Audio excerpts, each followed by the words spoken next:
What I have, I know what I have is it's either the battery or so basically the light bar is not starting, glitching out. Just didn't have time to set it up, but tomorrow on my lunch I just take the battery and all is on. The battery's shot, I just take the battery. Charging side, I gotta take it in. So yeah, I'll find out. Hopefully it's just the battery. Well, more than likely. 15? More likely better. Certainly the cheaper, easier to fix. Oh, yeah.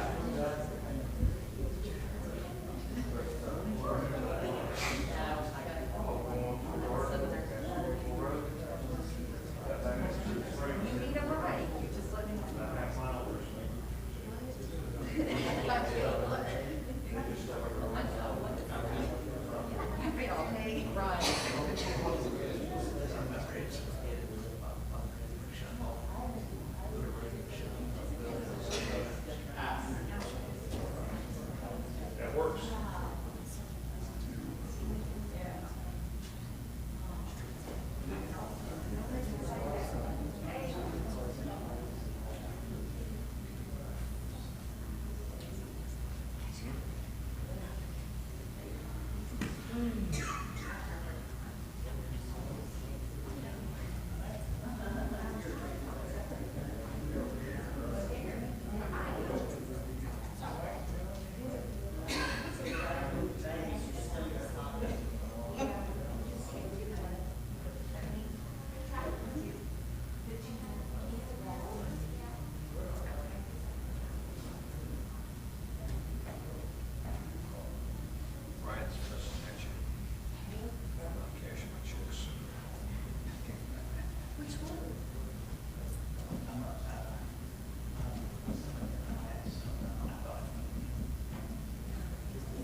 Tend to use the clock on the phone or the device because I feel like satellite time's the right time. Maybe, maybe not.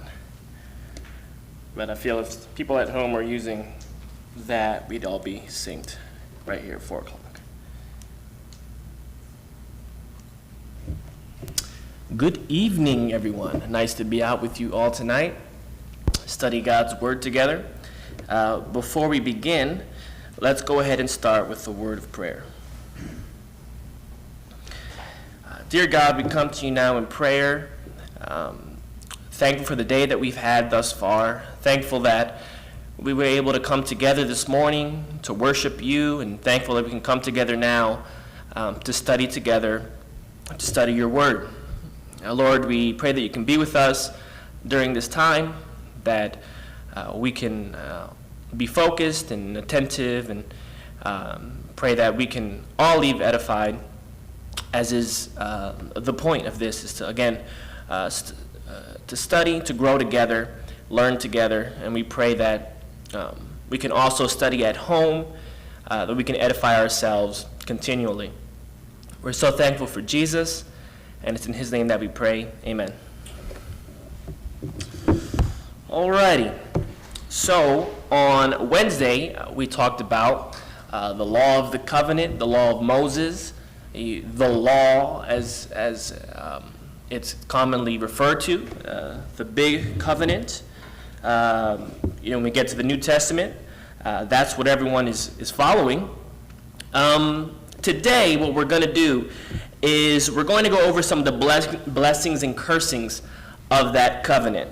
Okay? As Doug had mentioned last Wednesday, there was a lot of there was a phrase that was repeated over and over again that's also going to be repeated over and over again today, and that is, if, then.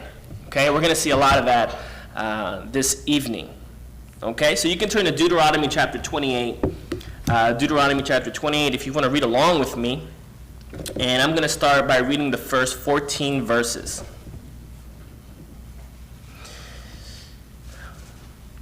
Now it shall be, if you diligently obey the Lord your God, being careful to do all his commandments which I command you today, the Lord your God will set you high above all the nations of the earth. All the blessings will come upon you and overtake you if you obey the Lord your God. Blessed shall you be in the city, and blessed you shall be in your country. Blessed shall be the offspring of your body, and the produce of your ground, and the offspring of your beasts, the increase of your herd, and the young of your flock. Blessed shall be your basket and your kneading bowl. Blessed shall you be when you come in, and blessed shall you be when you go out. The Lord shall cause your enemies who rise up against you to be defeated before you. They will come out against you one way and will flee before you 7 ways. The Lord will command the blessing upon you in your barns, in all that you put your hand to, and he will bless you in the land which the Lord your God gives you.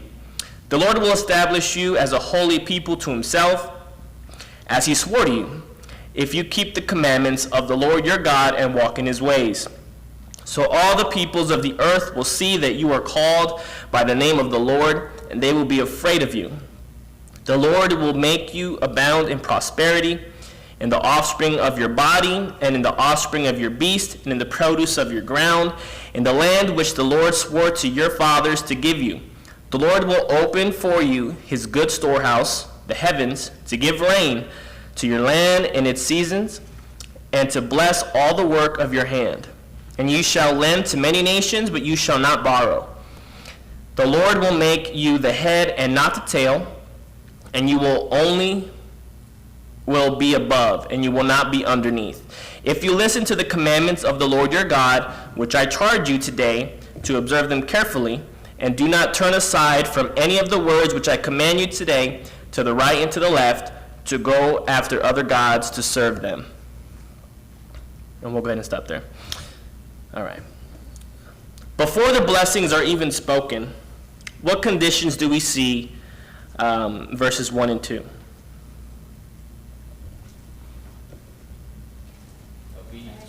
Obedience. And this is something that we're going to briefly bring up probably throughout the class, because God finds it important to bring up over and over again, so we're going to, again, emphasize it. So, if you diligently obey the Lord your God, being careful to do all his commandments, then the Lord your God will set you high above all the nations of the earth. Okay? We're going to take these blessings one by one. We're going to go through it here. What's the first set of blessings that we see? It's kind of listed for us, makes it nice and easy. Yeah, blessed you're going to be in your country, in your city. Okay? The Lord shall cause your enemies who rise up against you to be defeated before you. They will come out against you and will flee before you 7 ways. Okay? So if you were to sum up this blessing, right, so you have the way it's worded, but if we're going to try to define it, try to just kind of elaborate a little bit, how would you sum up this blessing? You'll be a powerful nation. You'll be a powerful nation. Okay. Prosperity, protection.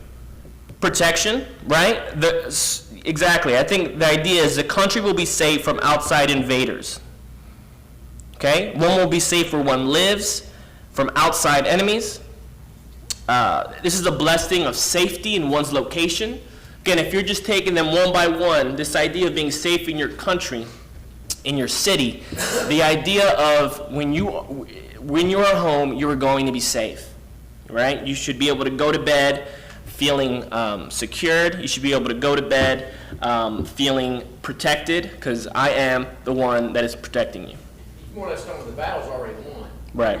Before you go to war, you're going to win, so there's no doubt about that. So Absolutely.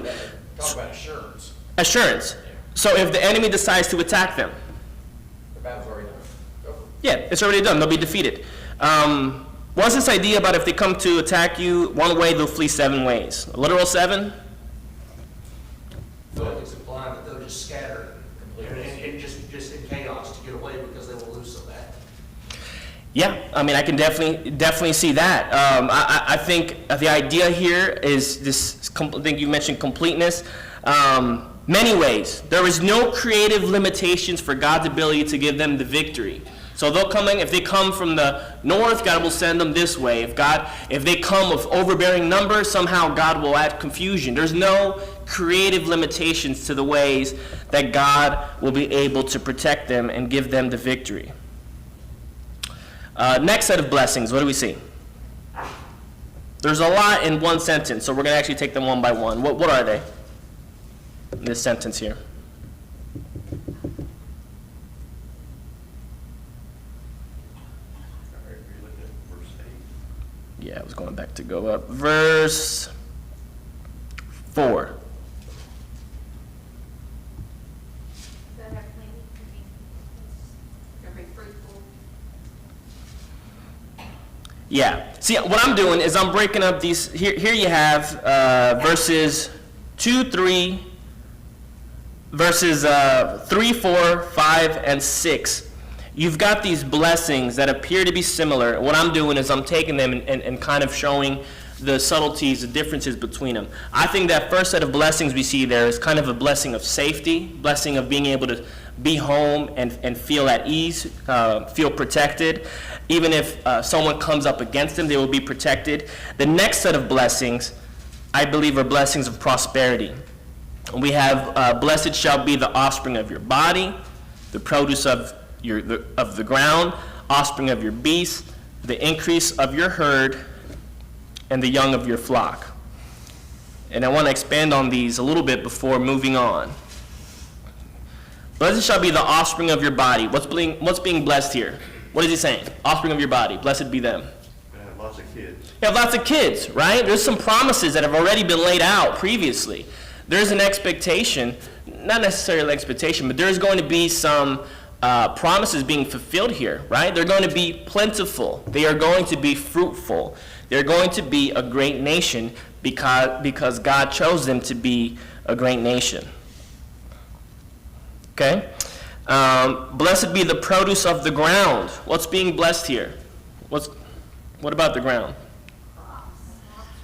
Yeah, you know, they're going to be plentiful. They're going to be able to plant and sow what they reap. Okay, just because you have land doesn't mean that you're promised that your land's going to be fruitful. You know, and we know this. We've got some brethren in Zimbabwe. You know, they have, where they live, they've got these crops and it's just not growing. So here you have a blessing that their produce shall be plentiful. Their produce shall be blessed.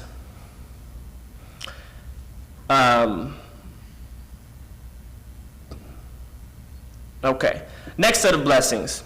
Blessings of the beast. What's happening here? Blessed shall be the offspring of your beast, the increase of your herd, and the young of your flock. Same ideas here, right? So the animals are going to be plentiful, right? So you've got their produce is going to be plentiful. Their children are going to be plentiful. Here you have their beasts are going to be plentiful. So here you have all different types of prosperity, all types of things that are considered valuable being highlighted and shown that each aspect of prosperity is going to be blessed. Why mention the young of the flock as part of the blessing? I think that was kind of significant. Why mention the young of the flock?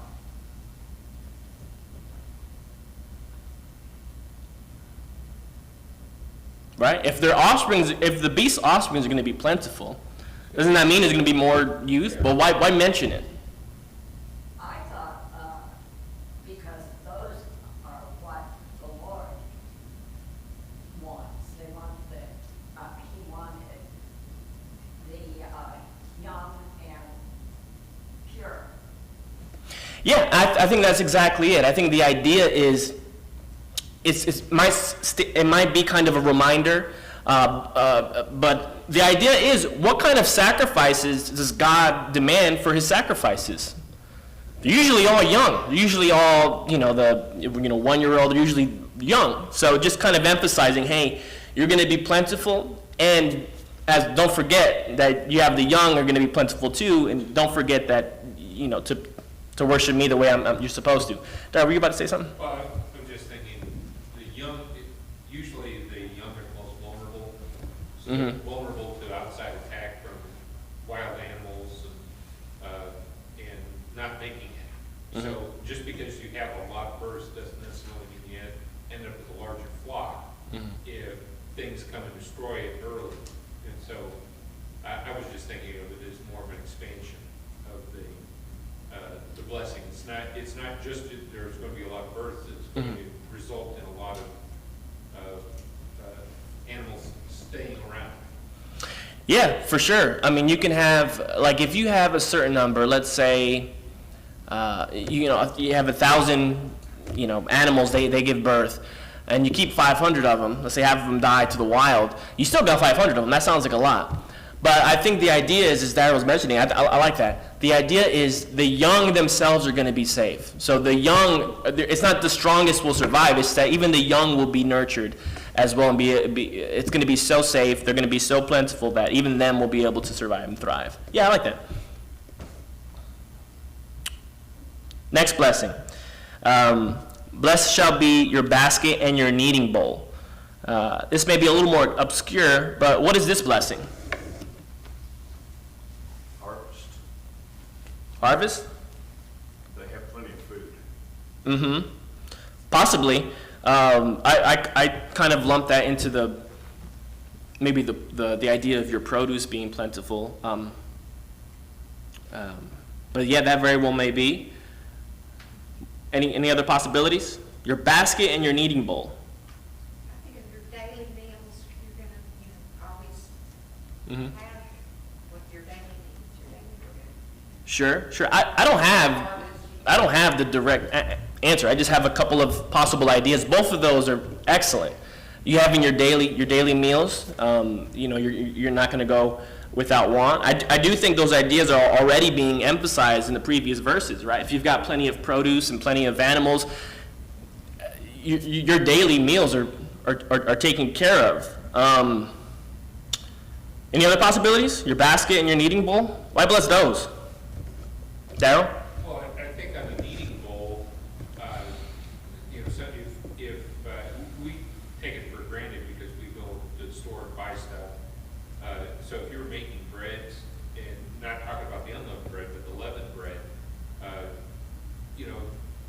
we're pretty much guaranteed our stuff's going to rise. Their stuff could flop. So we're talking about something that says, okay, even the things when you go to prepare them are going to work out. It's the things that we don't think about, but they would have to think about is that, well, their sourdough starter wasn't all that great. Yeah. But he's basically saying, no, even that mundane stuff is going to work. It's not. Yeah, all possible. Not what I have, but doesn't mean what I have is right. I'm just saying, what I'm trying to, when I think of them all, I think certain things are being hit already. So as far as being plentiful, having produce, I think, Darryl, you're adding a bit of additional information that has not been said before. So yeah, those are all things that are, I think, really possible and important. Doug? You can kind of sum it up as nothing's going to be lacking. Mm-hmm. Your herds, everything. Yeah. Yeah, I mean, I like it. Like I said, all those are good things. I'll go ahead and just say a couple of things that I might have here.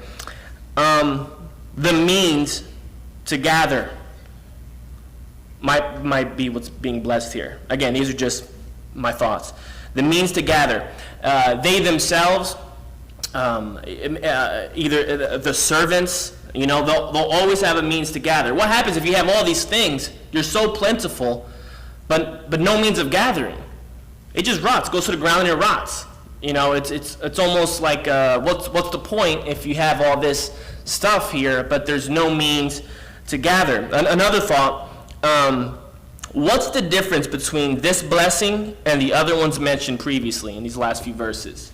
I think there's a difference that I think might again lead to a possible understanding of what is actually being blessed here.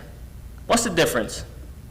Kind of a vague question, but You talking about it from the national sense to a personal sense? Is that what you're getting at? what I'm getting at, all right, here, I'll just say what I'm getting at. How about that?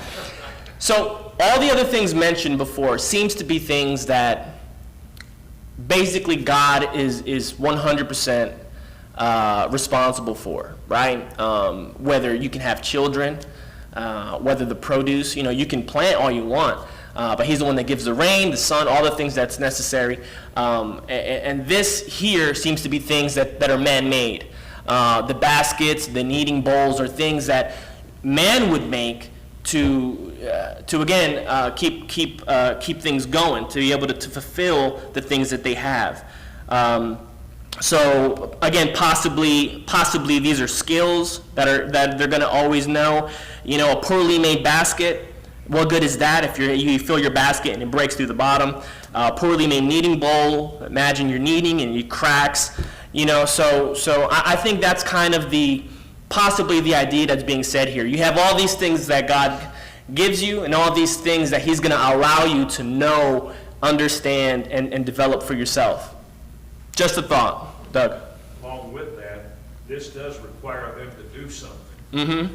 Where before you mentioned God's providing, Mm-hmm. now you gotta get up and do something. Yeah, I like it. Yeah, absolutely. The basket would be for the harvest. Yep. All the harvest is there. They'd have to go and take the baskets and fill it. You're right. I do like that. You do see this kind of relationship where God is giving, but now you've got to go and get it. Is it still a blessing? Are they still being given? Absolutely. But just like anything else, just because you are given something doesn't mean that you don't have to work for it. Yeah, excellent point. When they were, go ahead. I was just going to say, could it also be a nuanced difference between the timeliness of these things? Some of these previous things don't happen every day. You don't have a child every day. Mm-hmm. Your cattle don't give birth every day. Mm-hmm. That's kind of a seasonal thing for animals, right? Mm-hmm. But then you get down to this, and when you're talking about a bread basket or a bread bowl, that type of thing, that's a daily need, kind of like Martha mentioned. Mhm. And then right after it, in verse 6, he says, "Blessed shall you be when you come in and when you go out." I mean, that's a constant thing. So Mhm. I kind of see it as a difference between, things that will happen on a continuing basis, Mhm. but then a constant thing Mhm. that we're talking about maybe in these last couple verses. So. Sure, yeah. Doug, were you? Okay. Excellent points. All right. God says the people will be the head and not the tail. They will be above and underneath. These are pretty straightforward imagery. What is God saying in his illustrations, right? What would you rather be, the head or the tail if you had to pick? The head, right? Above or underneath, right? Ask any military strategist, right? Get the high ground. So yeah, it's a place of honor. It's a place that's showing superiority even. You can kind of see later on why you see some of the Jews having this superiority complex, because initially they were kind of given it. It's just that they took that to a wrong level and a wrong conclusion. They put it on themselves as being what's superior, as opposed to their God is the one that has blessed them and made them his treasure. Okay, Can I make sure. a point about the blessing? Yeah. If we tie this back to Genesis chapter 3, Mm-hmm. where we see where things drastically changed for man, right? So man was in a state of blessing, but then because of sin, he's cursed. And what's cursed? Childbearing. The ground is cursed, Mhm. right? So he has to work hard for his Mhm. daily bread, if you will. Yeah. And so now God, and at least with the blessings we've touched on so far, he's blessed their childbearing, their Mhm. produce, all the things that they have. And so it's definitely a sign that God, in one step, he's foreshadowing ultimately the reversal of all the consequences of sin. And the first step is through his people of Israel. Yeah, sure. You definitely see that. I like that. Sure. Well, this is also following Deuteronomy 6, 7, and 8, all of the previous, but in those, he's saying you're supposed to teach this to your children. Mhm. And I actually like the follow-up in chapter 8 of Deuteronomy where verse 3 says, He humbled you and let you be hungry and fed you with manna which you did not know, nor your fathers know, that he might make you understand that man does not live by bread alone, but by everything, man lives by everything that proceeds out of the mouth of the Lord. So I like the fact that here he makes them hungry, and now he is fulfilling them, and he is telling them all along, it's God, it's me who's doing that for you. Mm-hmm. And you teach it, and you understand it, and you experience it. Yeah. Excellent point. That's something that is hammered over and over and over again, but they never really seem to get it. And not to bash them. Who knows if any of us would have gotten it either.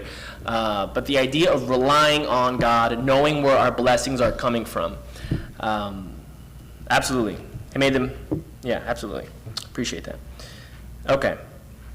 In these verses that we just read, the expression "if you obey," then is used 3 times. It's sandwiched. You have before the blessings, in the midst of the blessings, and as a conclusion, this idea of if you obey, then you're going to receive these blessings. And again, this is an important concept for them to understand. As a matter of fact, that very thought leads us to the curses. He spends a lot more time going over the curses. Go ahead. One thing. Sure. In verse 12, Okay. blessings, because of their obedience, become a blessing to other nations Mm-hmm. who will come wanting to borrow, come wanting things from them. Mm-hmm. And so God hadn't forgot the other folks, he hadn't forgot the other nations, but through one nation, he's going to bless, of course, ultimately through the seed of Christ. Christ being the seed, he'll bless all nations. But in this way, Mm-hmm. he's going to bless other nations. Yeah, and I'm glad you brought that up, because it doesn't say, we have all these things specific to God's people, but he doesn't say, hey, keep everything to yourself, you are my people. No, he says, you're going to be so blessed, and you're going to be able to let people borrow from It's you. going to be a springboard for evangelism of Gentiles, Mhm. Now, the Jews never took advantage of that to the extent that God wanted them, but Mhm. that's right. Oh, yeah. Good point. To the curses. He spends a lot of time going over these curses. We don't have time to read all of these. Again, he really lays it out with these curses. And again, he introduces the curses the same way he introduces the blessings. In verse 15, he says, "But it shall come about, if you do not obey the Lord your God, to observe, to do all his commandments and his statutes, with which I charge you today, that all these curses will come upon you and overtake you." And from there, he goes on to list basically what we just read for the blessings. He says the opposite of that. So if you're going to be protected, you're not going to be protected. If you're going to be plentiful, you're not going to be plentiful. And I don't want to read those because, again, they are kind of opposite of the blessings, but there are additional, I think, darker, detailed curses, or at least details to the curses that I do want to go over to kind of show how dark it can actually get. Joey? I just thought it was neat. If you look, like you were talking about the order of it, Mm-hmm. each blessing and then also with each curse, the way they've got it listed, they facilitate the blessing or the curse that's beneath them. It doesn't matter how many cows your cows produce, if someone comes through and steals them from you because they're raiding your village. It doesn't matter how many crops you can grow if there's you and your wife and you can't have any kids to help harvest the crops. So I think it's just really neat how the order in which they've got these listed, because even though they are all individual blessings or curses, each one facilitates the next. Yeah, absolutely, and we're gonna talk about that a little bit more in detail. So I do want to go over some of these that show the devastation of some of these curses here if they choose not to obey. The blessings, are they not incredible? Are they not amazing blessings? Yes, absolutely they are. It's what any people would have wanted. The curses are as awesome are the blessings, as devastating are the curses. Okay, so we're going to go into a little bit of these. Skipping around a little bit, we're going to start with verse 30. And we'll read a little bit from there, from 30 to 37. Okay. You shall betroth the wife, but another man will violate her. You shall build a house, but you will not live in it. You shall plant a vineyard, but you will not use its fruit. Your ox shall be slaughtered before your eyes, but you will not eat of it. Your donkey shall be torn away from you, and it will not be restored to you. Your sheep shall be given to your enemies, and you will have none to save you. Your sons and your daughters shall be given to another people, while your eyes look on and yearn for them continually. But there will be nothing you can do. A people whom you do not know shall eat up the produce of your ground and all your labors, and you will never be anything but oppressed and crushed continually. You shall be driven mad by the sight of what you see. The Lord will strike you on the knees and legs with sore boils, from which you cannot be healed, from the sole of your foot to the crown of your head. The Lord will bring you and your king, whom you set over you, to a nation which neither you nor your fathers have known, and there you shall serve other gods, wood and stone. You shall become a horror, a proverb, and a taunt among all the people where the Lord drives you. Again, this is heavy stuff. This kind of goes along with what Joy was just saying. How are these curses that we just read different from curses of not having, or the opposite of not being given? That's a weird way of asking it, but the curses that we skipped over, they were, if I said you're going to get this, you're not going to get this. How is this different? How are these verses here different?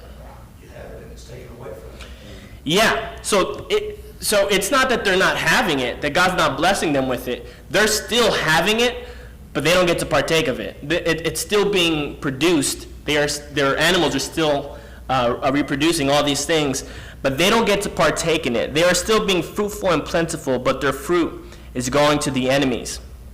The blessings and the cursings, I think ultimately, it was supposed to engender faith in God, right? Mm-hmm. So God blesses them and have trust that God's going to do that.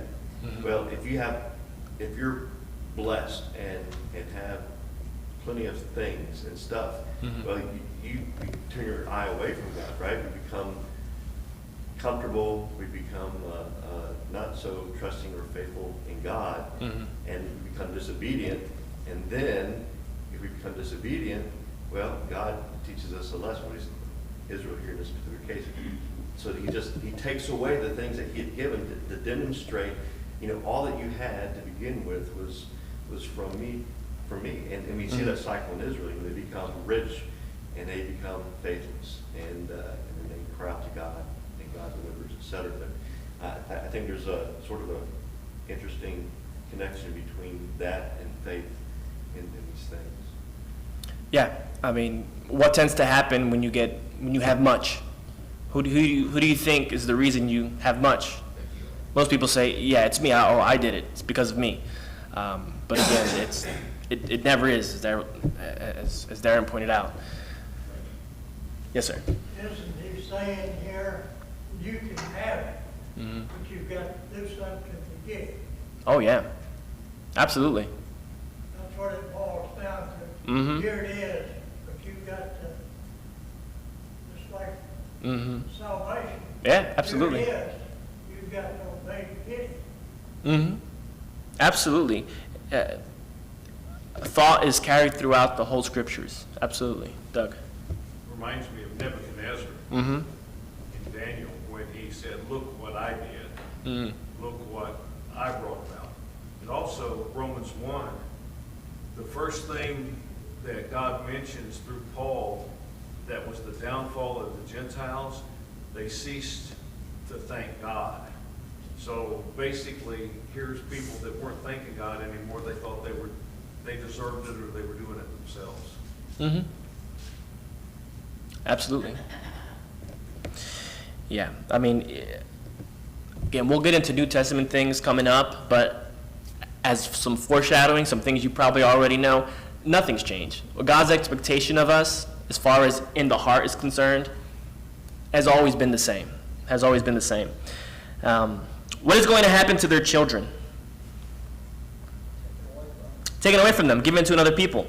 It's probably slaves, servants, soldiers, and they will be helpless, nothing that they can do about it. All right. If another people will be eating their food, where will they be? You see in Judges that they sometimes are hiding, sometimes, when they're being punished, or when this is being fulfilled, sometimes they're in hiding, sometimes they're captured, sometimes God does several different ways to make all of this happen. Absolutely. In the passages we read, it says that they're going to go to a nation that did not know. And in other passages, it says they're going to be scattered. Okay? So here you are holding on to the promises, holding on to this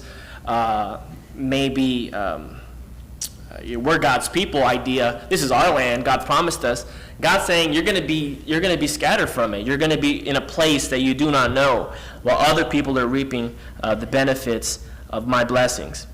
Which happened twice in Israel's history. Mm-hmm. It really is the ultimate curse to be taken from the very land that God had promised them. And it's like, again, God saying, I told you so. Keep the covenant. If you disobey, there's some serious consequences. And so he lays all this out at the very beginning. And so when it happens, they're reminded. This is all because of the covenant. Oh, yeah. He repeats it throughout. There's no, what happened? No, it's clear. It's here. What kind of gods do they say they'll be serving? I think this was brought up to, again, emphasize the contrast. Made of wood and stone, right? It says when they get driven out, they're going to be serving other gods. The idea here being, the stark contrast, it is to be serving the living God, the blessings that come with that, and serving gods made with human hands, which are basically meaningless. All right, let's read verses 47 and 48. Because you did not serve the Lord your God with a joy and glad heart for the abundance of all things, therefore you shall serve your enemies, whom the Lord will send against you in hunger and thirst, in nakedness, and in the lack of all things, and he will put an iron yoke on your neck until he has destroyed you. What kind of attitude were the people supposed to have about serving God? Be glad and joyous. Yeah, glad and joyous. I appreciate these verses here because, there's a lot of this ritualistic mentality that we associate with serving God in the Old Testament. But you get little glimmers of God's true expectation. Has always been on the inside. What is your heart like? To serve God and reap his blessings is to have a heart full of joy and gladness, understanding the abundance that God is promising if you obey his commandments here. Yeah, there are people who enjoy giving things to other people without any expectation of anything back, other than, a word of thanks for those folks to be thankful, right? Mm-hmm. As a parent gives stuff to kids, all I want is them to appreciate, kind of sounds selfish here, but I want them to appreciate the fact that they've been given something. I think God, as a father, is like that. He gives us so much, and there is an expectation of thankfulness on our part. And when we're not thankful, then well, he's not going to be happy with that. Yeah, I mean, my kids are still young, but like if you do something for them and you're like, they're really gonna like this, and they're just kind of like, oh, thanks, and they just keep going. You're just, oh man, like as a father, you really want your loving kindness, the things you do, to be recognized. It's something that you desire, to know where it's coming from. All right, let's jump down a little bit. More details for these curses, verses 52, starting with verse 52. Context is this is speaking on a foreign nation that will come up against them. It shall besiege you in all your towns until your high and fortified walls in which you have trusted come down throughout your land, and it shall besiege you in all your towns throughout your land, which the Lord your God has given you. Then you shall eat the offspring of your body, the flesh of your sons and the daughters whom the Lord your God has given you, during the siege and the distress by which your enemy will oppress you. The man who is refined and very delicate among you shall be hostile toward his brother, and toward the wife he cherishes, and toward the rest of his children who remain, so that he will not give even one of them any of the flesh of his children, which he will eat, since he has nothing else left. During the siege and the distress by which your enemy will oppress you in all your towns, the refined and delicate woman among you, who would not venture to set the sole of her foot on the ground for delicateness and refinement, shall be hostile towards the husband she cherishes, and towards her son and daughter, and towards her afterbirth which issues from between her legs, and toward her children whom she bears, for she will eat them secretly for lack of anything else during the siege and the distress by which your enemy will oppress you in your towns. And again, I bring these up to show you how dark these curses get. You know, the blessings are amazing, but the curses are devastating. Their desperation will lead them to do what? To eat their own children. Which comes true, if you know, which we've studied before. A lot of these things that are mentioned here are things that all of them, they basically all come true. And again, this all happens here. What does desperation do to a gentle man? It makes him hostile, even towards those he's loved. What does desperation do to a refined woman? Makes her hostile towards her husband and the ones she loves as well. It's depressing to do the curses after the blessings, isn't it? A little bit, I think so. But it doesn't end there. It doesn't end there. The curses are sandwiched between blessings, I believe. If we jump to Deuteronomy 30, I've got one more set of passages I want to read. Starting with verse 1. So it shall be when all these things have come upon you. Now notice here, we've been reading a lot, if then, but here it starts with, so it shall be when all these things have come upon you, the blessing and the curse which I have set before you, and you call them to mind in all the nations where the Lord your God has banished you, and you return to the Lord your God, and obey him with all your heart and soul, according to all that I command you today, you and your sons, then the Lord your God will restore you from captivity, and have compassion on you, and will gather you again from all the peoples where the Lord your God has scattered you.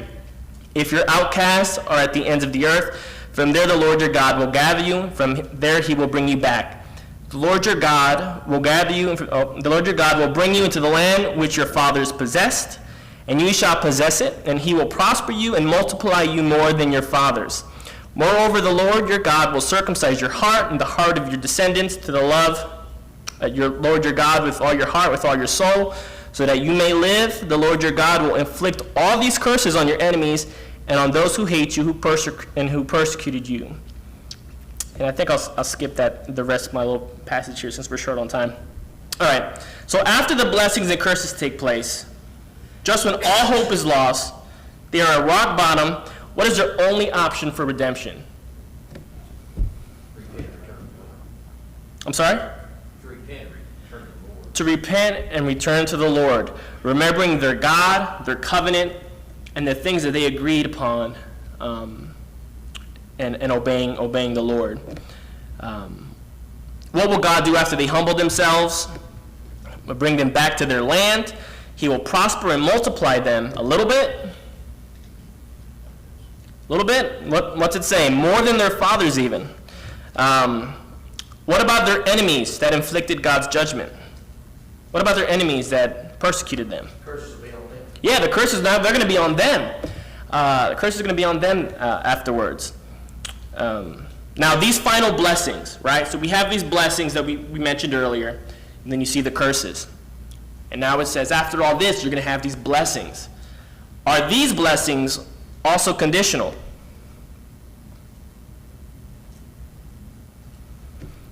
Absolutely. These blessings are once again sandwiched by what basic conditional rule? Obey the Lord and keep his statutes. When it comes to covenants with the Lord, do the blessings always outweigh the efforts it takes to satisfy the covenant? Always, right? Absolutely. The negative aspect of these covenants, they shouldn't be an issue, because our love for God and the love that we have for the blessings he has upon us should instill in us a desire to put in the work, to put in the effort to serve him and satisfy our part of the covenant. And that's what was expected of these people here when it comes to the law of Moses. Doug? Notice he doesn't say if you obey most of them. Yeah. He says you got to obey them all. Yeah, absolutely. It's all or nothing. All or nothing. Any other final comments or questions? Just something real quick. Oh, yeah, go ahead. So the blessing and curse really is a reminder of all that God had done for Israel. Take them out of slavery, out of bondage, where they were in that condition. He gives them a land, gives them prosperity, but if they disobey, in essence, he's going to put them back in the same state that they were in bondage.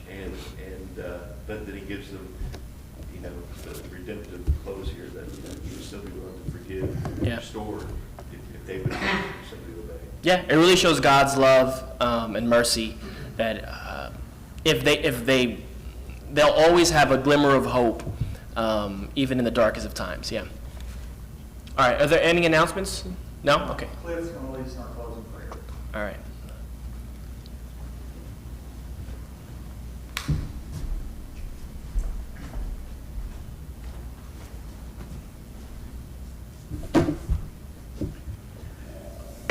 Our dear Lord, our God,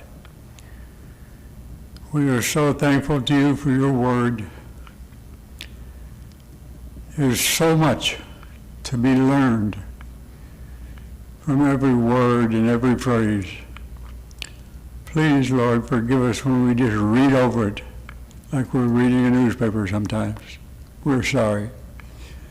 Help us to think about the words and the meaning and apply them to our life so we can grow spiritually from day to day, be more pleasing to you, so we be confident of a home in heaven.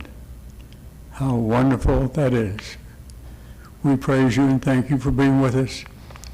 We thank you for your love, your forgiveness, and your discipline, which helps us live the way you want us to live.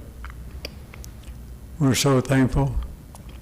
We praise you, dear Lord, and beg you to hear this prayer and continue your love and blessings and discipline in all our lives. We ask this in the name of your Son, Jesus. Amen.